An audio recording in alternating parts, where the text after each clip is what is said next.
Hi, my name is Amber Simonson, and I'm applying to be a head life leader for the 2019-2020 school year.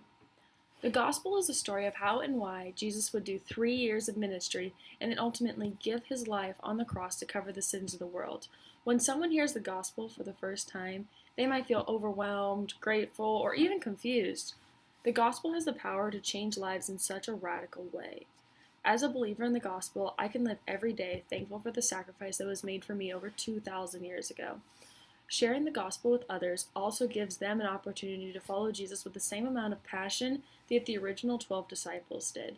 When a person decides to follow Jesus for the first time, they must know that they would not always be easy.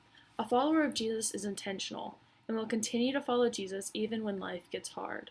Life is too crazy not to trust in God with everything in your life. Jesus gave his earthly life for us, and I know that I will never be able to repay that debt.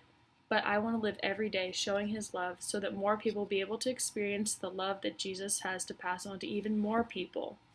In my life, I try to follow God's direction because I know that the way he wants me to go is ultimately the best way for me, even if I don't understand it at times.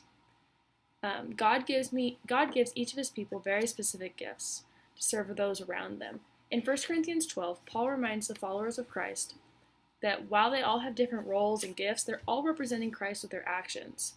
As Christ followers, we have an obligation to use the gifts that God has given us to further his kingdom. In Matthew, Jesus says, "Come and follow me, and I will teach you how to fish for people." In the same way, God wants his followers to follow him so that they can turn around and love those around them. The love of Jesus is the most powerful thing you can show someone. And I believe that if we share God's love to more people, we will all get along a little bit better. Following Jesus is the most difficult and most rewarding thing that I actively participate in. And my life would look so different if I didn't follow Jesus.